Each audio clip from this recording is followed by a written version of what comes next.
All right, so we are at installment 3. Again, I'm Mrs. Taylor, and if you have not paused and started to look and label and read and try some of these questions, then you need to do that now. If you've already given it your best go and are ready for some extra explanation, you're ready to follow along right with me.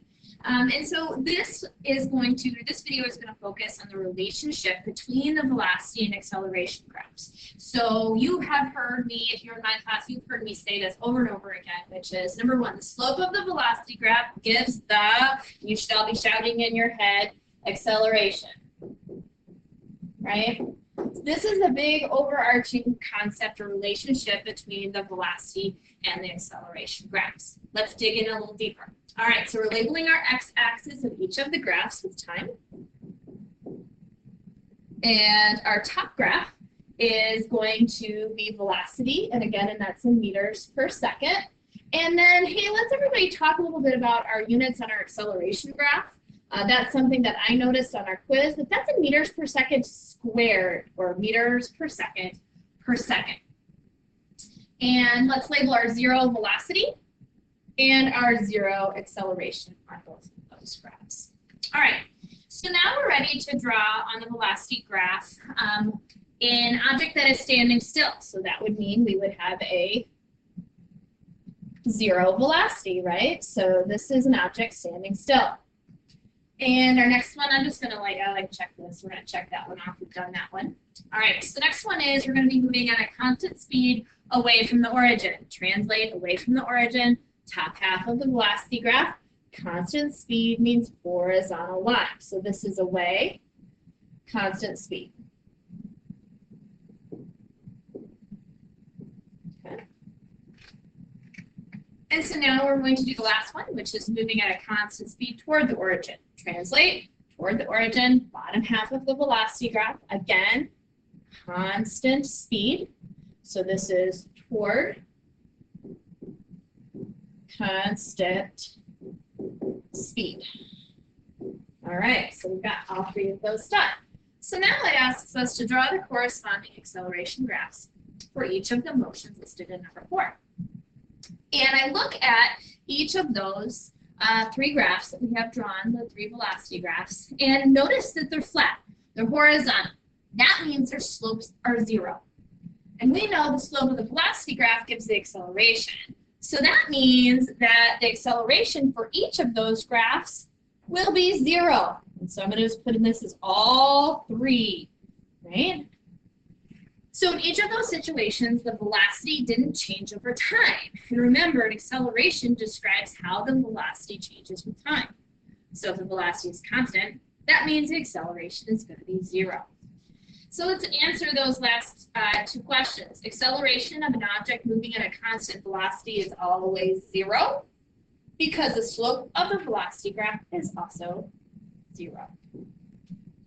Excellent.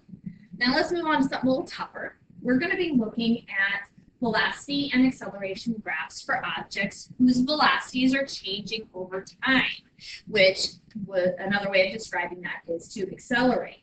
So we're going to label each of our graphs.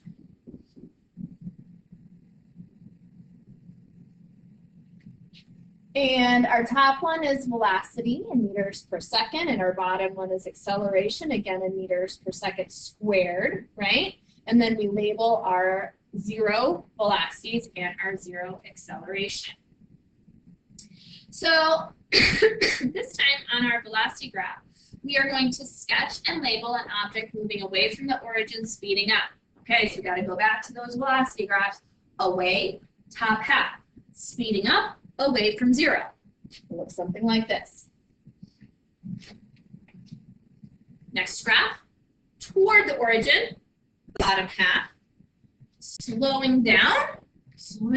That means we got to be bottom half, but the line has to go towards 0. So it might look something like this.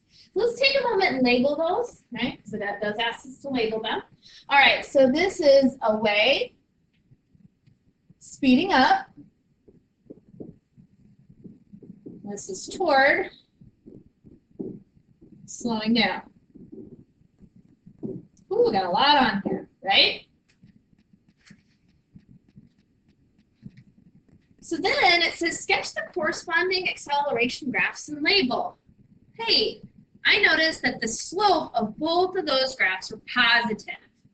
That means that the acceleration is also going to be positive because the slope of the velocity graph gives the acceleration.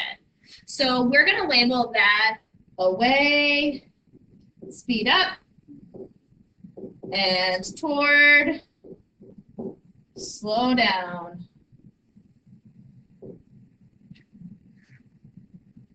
So you should be saying to yourself, so what?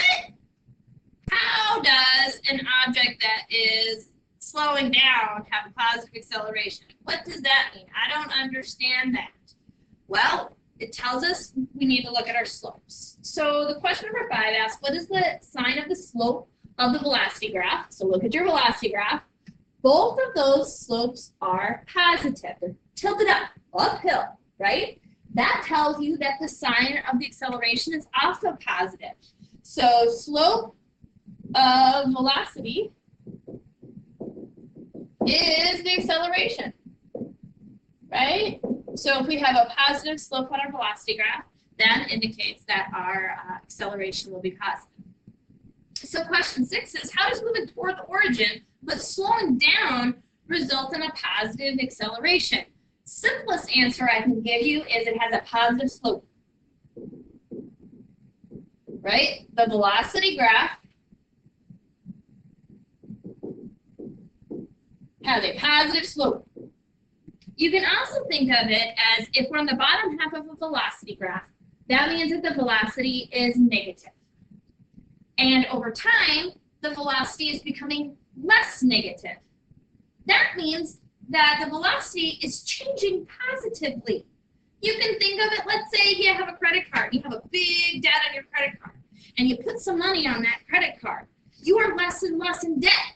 This is a positive change.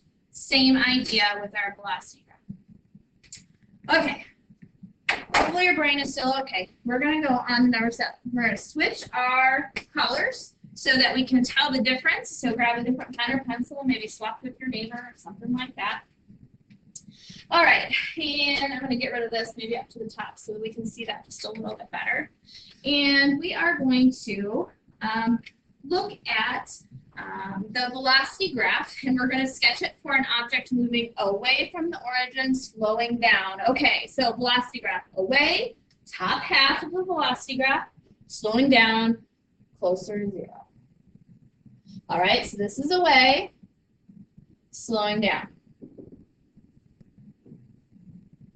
I know that looks like, but it's away, slowing down. Okay. Next one is we're going to move toward the origin, meaning bottom half of the velocity graph, speeding up. So that means the line has to go away from the 0 velocity. So bottom half, but getting further from 0. So this is toward, speeding up. Okay. Pause for just a second. Look at your labels. Notice that on the top half of the velocity graph, both of those are labeled away. The bottom part of your velocity graph, both of those are labeled towards. All right, now it says sketch the corresponding acceleration graphs. Well, look at both of those red lines. Both of those slopes are negative, and that's going to give us a negative acceleration. And I'll give you a moment to label those. I'm having a hard time fitting everything on my paper. Hopefully you can write smaller and neater in pencil or pen than I can with these thick smartboard markers. Let's take a moment and label those. So notice that the slopes of both of those red graphs are negative. That causes the acceleration to be negative. And so let's wrap up with our big idea. What is the relationship between the velocity and the acceleration graphs? And that relation is the slope of velocity gives the acceleration.